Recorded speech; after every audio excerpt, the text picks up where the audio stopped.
नमस्कार, मैं रचना शर्मा चढ़ती कला टाइम टीवी देख रहे सभी दर्शकों का स्वागत करती हूं। आप देख रहे हैं हिंदी के समाचार। समाचारों की शुरुआत से पहले एक नजर आज की मुख्य सुर्खियों पर।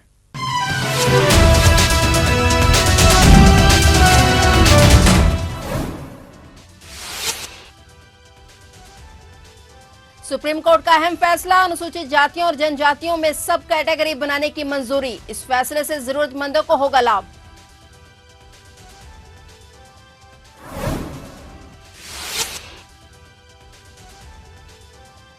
हिमाचल के समेज खड्ड में फटा बादल, कई लोगों के लापता होने की सूचना, बचाव कार्य जारी।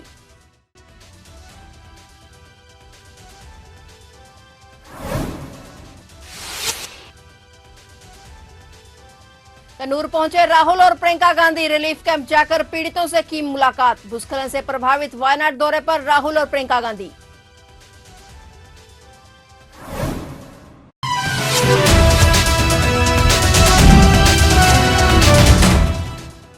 और अब समाचार विस्तार से।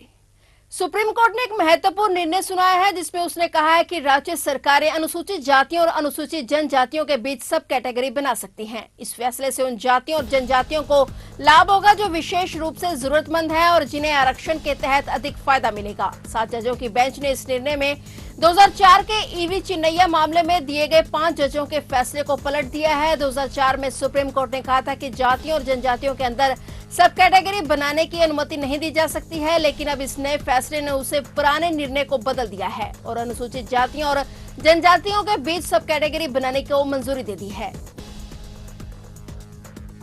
हिमाचल के रामपुर क्षेत्र के झाकड़ी में समेज खड्ड में हाइड्रो प्रोजेक्ट के समीप बादल फटने की सूचना प्राप्त हुई है। बता दें कि आज गुरुवार सुबह बादल फटने की सूचना जिला आपदा प्रबंधन प्राधिकार ने दी। फौरन घटनास्थल पर पहुंचे उपायुक्त और पुलिस अधीक्षक ने घटना की सूचना एनडीआरएफ की टीमों और पुलिस रेस्क्यू दल को दी और उन्होंने कहा कि हमें प्राप्त सूचना के मुताबिक बादल फटने से प्रभावित क्षेत्र में 19 से अधिक लापता लोगों की जानकारी मिली है। राहत कार्य जारी है और उन्होंने कहा कि आईटीबीपी स्पेशल होमगार्ड की टुकड़ी को भी रेस्क्यू दल में शामिल किया गया है। उन्होंने कहा कि रेस्क्यू कार्यों में सभी टीमें एकजुट होकर कार्य कर रही हैं। एम्बुलेंस सहित सभी आधारभूत सुविधाएं रेस्क्यू ऑपरेशन में शामिल की गई हैं। उन्होंने कहा कि अतिरिक्त उपायुक्त की अध्यक्षता में कमेटी का गठन कर दिया गया है, जिसमें पुलिस, होमगार्ड, अग्निशमन दल, सुन्नी डैम प्रबंधन सहित अन्य विभागों को शामिल किया गया है। वहीं कुल्लू में कल से हो रही भारी बारिश के बाद ब्यास और पर्वतीय नदियां उफान पर हैं और पानी के तेज बहाव में सड़क का एक हिस्सा भी बह गया है। इस बीच हिमाचल में बहुमंजिला इमारत पानी में डूब गई, जिसका एक भयावह वीडियो भी सामने आया है। बादल फटने के कारण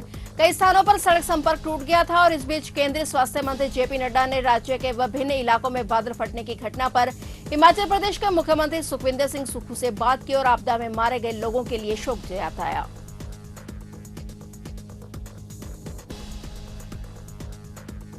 मुंबई के धारावी में एक इमारत की लिफ्ट के दरवाजों में फंसकर 5 साल के मासूम बच्चे की मौत हो गई। रूह कंपाने वाला ये मामला मुंबई के धारावी में एक इमारत का है, जहां 3 छोटे बच्चे अकेले लिफ्ट में दाखिल हुए और उनके साथ कोई बड़ा नहीं था। विचलित करने वाले इस वीडियो में बच्चे खुद ही लिफ्ट का इस्तेमाल करते नजर आ रहे हैं, लेकिन कुछ ही सेकंडों में बच्चे के साथ कुछ ऐसा हुआ कि बच्चे की दर्दनाक मौत हो गई। मासूम बच्चा इमारत की लिफ्ट के दरवाजों में फंस गया। इससे पहले कि वो संभल पाता, लिफ्ट ने बच्चे को बुरी तरह कुचल दिया। बच्चा लिफ्ट में घिसटता चला गया। पुलिस ने मामले की जांच शुरू कर दी है। पुलिस ने लोगों से अपील भी की है कि वे छोटे बच्चों को अकेले लिफ्ट में न भेजें।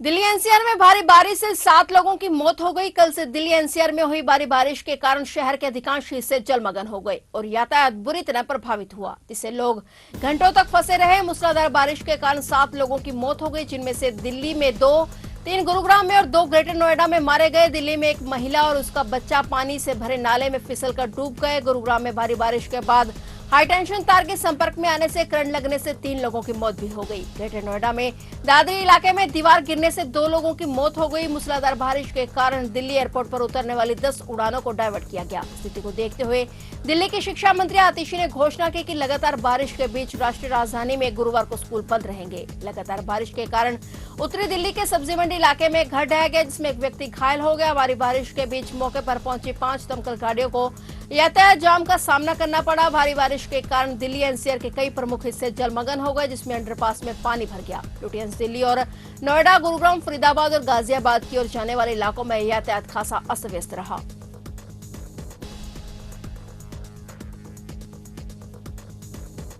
राजस्थान की राजधानी जयपुर में दिल्ली जैसा हादसा हो गया। विश्वकर्मा इलाके में सड़क किनारे बने एक बेसमेंट में बारिश का पानी भर गया, जिसमें डूबने के कारण 3 लोगों की मौत हो गई। हालांकि इस दौरान सिविल डिफेंस और एसडीआरएफ की टीम ने एक व्यक्ति को सफलतापूर्वक रेस्क्यू कर लिया। पूरे इलाके में पानी भर गया, जिस कारण लोगों को आने जाने में परेशानी का सामना करना पड़ा। इस बारिश के कारण कुछ जगहों से मकानों के ढहने की खबरें सामने आई, जबकि कुछ जगहों पर सड़क धंस गई और जयपुर में तेज बारिश का असर देखने को मिला है। बरसात का पानी अस्पताल में भी भरने की सूचना मिली और रात भर चली बारिश के कारण अस्पताल में फॉल्स सीलिंग गिर गई और नॉर्थ और साउथ विंग के बेसमेंट में पानी भर गया। राजस्थान में ऑरेंज और येलो अलर्ट जारी किया गया है। जयपुर में जगह जगह पानी भर गया है, सड़कों में बड़े खड्डे हो गए हैं और यातायात प्रभावित है। जबकि विश्वकर्मा इलाके में 3 लोगों की मौत से मातम पसरा हुआ है।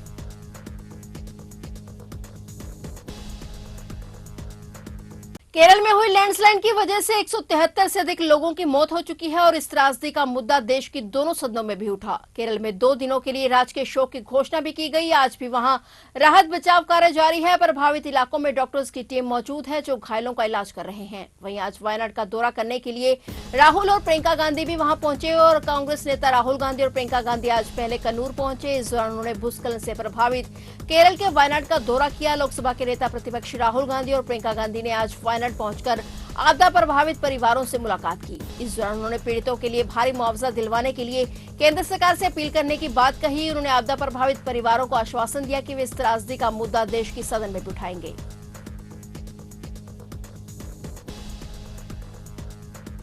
राष्ट्रीय जांच एजेंसी एनआईए द्वारा तमिलनाडु के तंजावुर, त्रिची और मयिलादुथुराई समेत कई जगह पर छापेमारी की जा रही है। सूत्रों के अनुसार एजेंसी ने तिरुवर के मुथुपेट में popular front of India PFI से जुड़े राज मोहम्मद के आवास पर रेड डाली और वहीं नवाजुद्दीन जो ऑटो रिक्शा चलाता है, इसके आवास पर भी एनआईए पहुंची। नवाजुद्दीन का कनेक्शन भी पीएफआई से जुड़ा हुआ है और इसके अलावा आमिर बादशाह और एसडीपीआई से जुड़े सिद्दीक के घर पर भी छापेमारी चल रही है। सूत्रों के अनुसार एनआईए जानना चाहते हैं कि क्या यहाँ पीएफआई से जुड़ी कोई गैर कानूनी गतिविधि चल रही थी। मिली जानकारी के मुताबिक सुरक्षा कर्मियों के साथ एनआईए के अधिकारियों ने आज यहाँ तलाशी अभियान जारी रखा। 2023 में एजेंसी ने पीएफआई से जुड़े कई लोगों के आवास पर छापेमारी की थी, जिसमें कई दस्तावेज जांच के दौरान मिले थे।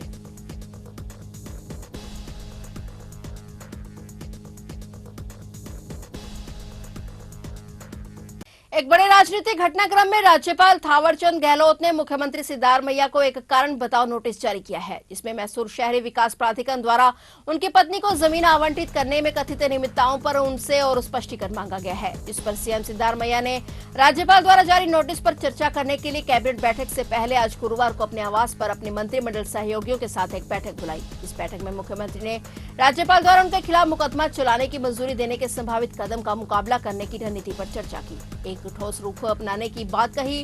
राज्य सरकार ने कथित मुंडा घोटाले की जांच के लिए सेवानिवृत्त उच्च न्यायालय के न्यायाधीश पीएन देसाई के नेतृत्व में एक सदस्यीय जांच आयोग का गठन किया है। भाजपा और जनता दल एस ने इस मामले पर राज्यपाल को याचिका दी थी और सामाजिक कार्यकर्ता टीजे अब्राहम ने भी इस मुद्दे पर राज्यपाल से शिकायत की है।